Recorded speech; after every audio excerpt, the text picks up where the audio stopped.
అనుకున్నంత పని అయ్యింది. ఇంకా ఏం జరగబోతోందో జనం గుబులుగా ఉండాల్సిన పరిస్థితికి వచ్చింది. మోడీ ప్రభుత్వం పెట్రోలు డీజిల్ మీద లీటర్కు 3 రూపాయలు పెంచింది. సిఎన్జి వాహనాలు వాడేటువంటి గ్యాస్ దాని మీద కేజీకి 2 రూపాయల చొప్పున పెంచింది. 8వ తేదీ పొదుపు చర్యల పేరుతో ఉచిత సలహాలు ప్రధానమంత్రి ఇచ్చినప్పుడే మనం మాట్లాడుకున్నాం. ఇది పడబోయే పిడుగులకు సూచిక అని. ధరలు పెంచడానికి, ప్రజల మీద భారం మోపడానికి, ప్రజలను మానసికంగా సిద్ధం చేసే ప్రయత్నం తప్ప ఇది మరొకటి కాదు అని మనం ఆ రోజే మాట్లాడుకున్నాం. ఇప్పుడు అదే జరుగుతుంది. ఇది మొదటి దెబ్బే.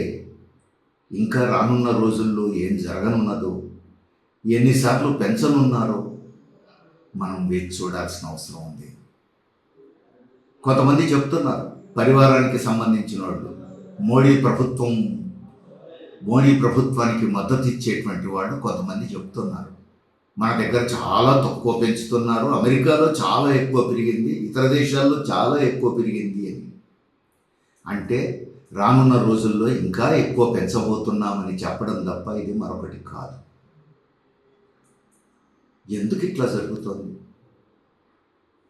యుద్ధం సాకుగా చెప్పారు. యుద్ధం జరుగుతున్నప్పుడు యూనియన్ గవర్నమెంట్ ఏం చెప్పింది? మనం చాలా సేఫ్ సైడ్లో ఉన్నాం, మనకేమీ ఇబ్బంది లేదు, ప్రజలందరూ భరోసాతో ఉండొచ్చు అని చెప్పారు.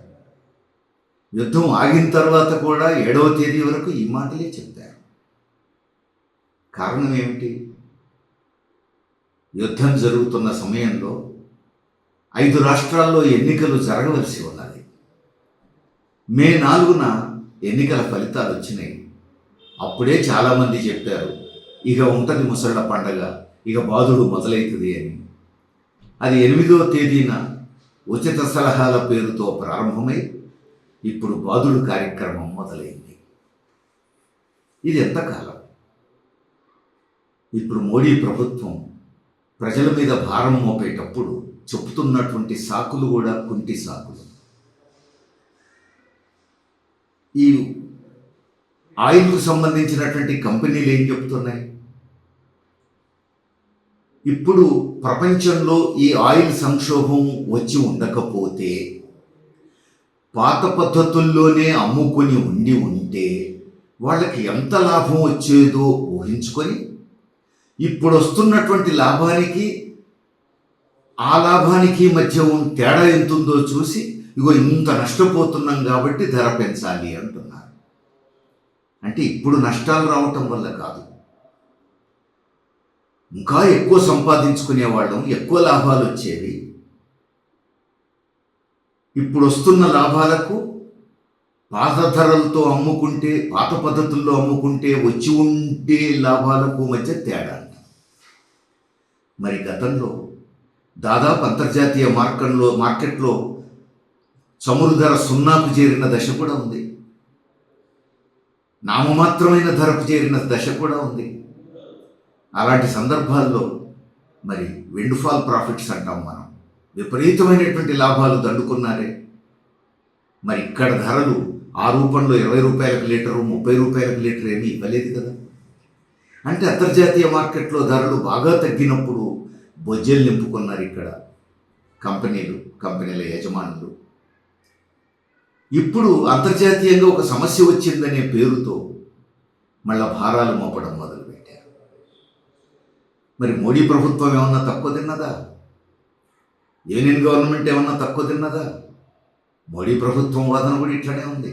మోడీని చూసి ఆ కంపెనీలు వాదన చేస్తున్నాయో లేదా కంపెనీలను చూసి మోడీ చేస్తున్నాడో తెలియదు, కానీ మోడీ ప్రభుత్వం చేస్తున్న వాదన కూడా ఇదే. ఇప్పుడు అంతర్జాతీయ మార్కెట్లో వచ్చిన సమస్యల రీత్యా ప్రభుత్వం ఎక్కువ భాగం సబ్సిడీ మోయాల్సి వస్తుంది, ఆ భారం తగ్గించుకోవడం కోసం ఈ ధరలు పెంచాల్సి వస్తుంది అని చెప్తున్నారు. మరి నేను ఇంతకుముందు చెప్పిన విషయమే, అంతర్జాతీయ మార్కెట్లో కారు చౌకగా చమురు దొరికిన కాలంలో మోడీ ప్రభుత్వం మరి దేశంలో కారు చౌకగా పెట్రోల్ డీజిల్ అందజేసిందా, గ్యాస్ అందజేసిందా? పైగా మోడీ ప్రధానమంత్రిగా ప్రమాణ స్వీకారం చేసే నాటికి అంతర్జాతీయ మార్కెట్లో $137 ఒక బ్యారెల్ చమురు ధర ఉన్నది. అప్పుడు మరి ఈ దేశంలో పెట్రోల్ లీటర్ 70 నుంచి 75 రూపాయల మధ్య ఉన్నది. మరి ఈరోజు $75-76 మధ్యలో అతి తక్కువ ధరకు పడిపోయింది. ఏ రోజు కనీసం తాను అధికారంలోకి వచ్చినప్పటి ధరకైనా పెట్రోల్ డీజిల్ అందజేయలేదు మనకు. 110 రూపాయలు 112 రూపాయలకి వెళ్ళిపోయింది. అంటే ధరలు తగ్గినప్పుడు కేంద్ర ఖజానాకు సొమ్ము చేసుకున్నారు, జనం జేబులు బట్టి కేంద్ర ఖజానాన్ని నింపుకున్నారు. మరి ఇప్పుడు సమస్యలు పెరిగినప్పుడు ఆ డబ్బంతా ఆ ప్రజలకు వినియోగించాలి కదా. ప్రజల మీద భారం పడకుండా, ధరలు పెంచకుండా చమురు సరఫరా చేయాలి, గ్యాస్ సరఫరా చేయాలి కదా. ధరలు తగ్గినప్పుడేమో ఖజానా నింపుకున్నారు, ఇప్పుడు ధరలు పెరిగినాయనే పేరు మీద ప్రజల మీద భారాలు మోపుతున్నారు. ఇదేనా ప్రజల మీద ప్రేమ అంటే? ఇదేనా దేశభక్తి అంటే? కంపెనీలు చేసే పని అదే, మోడీ ప్రభుత్వం చేసే పని అదే. ఇంతకంటే అన్యాయం ఇంకేమన్నా ఉంటుందా? ఇంతకంటే దారుణం ఇంకేమన్నా ఉంటుందా? ఇప్పుడు పెట్రోలు, డీజిలు, సిఎన్జి గురించి ఇట్లా చెప్తున్నారు, పొదుపు చేయండి అని చెప్తున్నారు. మరి రానున్న రోజుల్లో అతి తొందరలో వంట నూనెల సంక్షోభం రాబోతోంది అంటున్నారు. మరి అప్పుడు వంట నూనెలు దొరకని పరిస్థితి, ధరలు విపరీతంగా పెరిగే పరిస్థితి వస్తే ప్రజలు ఏం పొదుపు చేయాలి? 2 పూటలు తినే బదులు 1 పూట తినండి అని చెప్తారా? అర్ధాకలితో సర్దుకోండి అని చెప్తారా? ప్రధానమంత్రి చెప్పేటువంటి పొదుపుకు అర్థం ఏమిటి? ఎరువులు కూడా దొరికే పరిస్థితి ఉండదు అని అంటున్నారు. ఎరువుల సంక్షోభం పెరగబోతోంది అంటున్నారు. ప్రధాని ఏమంటున్నారు? ఎరువులు వాడకం ఆపండి, సహజమైనటువంటి పద్ధతుల్లో జంతువుల మలమూత్రాలతో ఏర్పడేటువంటి పెంటతో పంట పండించండి అంటున్నారు. శ్రీలంక ఇట్లాంటి మాటలు చెప్పే తీవ్రమైన సంక్షోభంలో పడిపోయింది మనం చూసాం. ఆధునిక ఎరువుల వాడకం ఒకసారి ఆపితే భారతదేశంలో ధాన్యాలు, ఆహార ధాన్యాల ఉత్పత్తి సగానికంటే తక్కువ పడిపోతుంది కదా. దేశంలో తిండి దొరుకుతుందా? ఈ ఆలోచన ఈ ప్రభుత్వానికి ఎందుకు రాలేదు? ప్రధానికి సోయి ఎందుకు లేదు? ఎట్లా చెప్పగలుగుతున్నారు? పైగా ఈ ఎరువులన్నీ అలవాటు చేసింది ప్రభుత్వమే కదా. బాగా ఎరువులు వాడాలి, బాగా పంటలు పండించాలి అని చెప్పింది పాలకులే కదా. ఇప్పుడు ఉన్నట్టుండి ఎరువులు వాడకండి అంటే రైతులు ఏం కావాలి? రైతులు రోడ్డు మీద పడతారు. ఈ సోయి ప్రభుత్వానికి ఎందుకు లేదు? యూనియన్ గవర్నమెంట్ ఎందుకు ఇంత బాధ్యతారహితంగా వ్యవహరిస్తున్నది? సమస్యలు పరిష్కరించడం కోసం కదా ప్రభుత్వం. పొదుపు చేయండి అని చెప్పడానికి ఒక కేంద్ర ప్రభుత్వం, ఒక యూనియన్ ప్రభుత్వం కావాలా? ఒక ప్రధానమంత్రి కావాలా? పొదుపు చేయడం అనేది ప్రజలకు సహజమైన అలవాటు. ధరలు పెరిగితే వెంటనే పొదుపు చేస్తారు, అర్ధాకలతో సర్దుకుంటూ ఉంటారు. అమ్మ నాన్నలు, వృద్ధులు తమ అనారోగ్యాన్ని కూడా లెక్క చేయకుండా మేము 4 రోజులు బతికేటోళ్ళం, ఇప్పుడు మాకెందుకు ఖర్చు పెడతారు, ఉన్న 4 రూపాయలు మీ పిల్లలకు ఖర్చు పెట్టుకోండి, మీరు బాగుండండి బిడ్డ అని చెప్పేటువంటి దేశం మనది. ఆ రూపంలో పెద్దల ఆరోగ్యాన్ని పక్కన పెట్టి పసిపిల్లల కోసం ఏదో చూడగలిగింది ఏదో చూస్తూ సర్దుకుపోయే కుటుంబాలు మనకి. మరి పొదుపు అంటే ఏమిటి? సర్దుబాటు అంటే ఏమిటి? పొదుపు చర్యలు జనానికి సహజంగా తెలుసు. పరిష్కరించాల్సిన బాధ్యత పాలకులది. పరిష్కారం చూపించాల్సిన ప్రధానమంత్రి పొదుపు చర్యలు చెప్పి చేతులు దులుపుకుంటున్నారు. మరి పరిష్కారానికి ఏం చెయ్యాలి అని ఎవరైనా అడగవచ్చు. చేయవలసింది చాలా ఉంది. అమెరికా అడ్డగోలుగా బాధ్యతారహితంగా ఇరాన్ మీద దాడి చేసిన ఫలితం కదా ఇది. ఇజ్రాయెల్ ఇరాన్ మీద బాధ్యతారహితంగా బరితెగించి చేసిన దాడి ఫలితం కదా ఇది. అమెరికా, ఇజ్రాయెల్ బాధ్యత వహించాలి కదా దీనికి. అమెరికా, ఇజ్రాయెల్ ఇలాంటి దాడి చేయడం తప్పు, ఇది ప్రపంచానికే నష్టం, ఇలాంటి దాడులు ఆపాలి, అమెరికా, ఇజ్రాయెల్ తన పొరపాటును అంగీకరించాలి అని చెప్పి మోడీ కనీసం ఒక స్టేట్మెంట్ ఇవ్వలేదే, ఒక్క ప్రకటన చేయలేదే.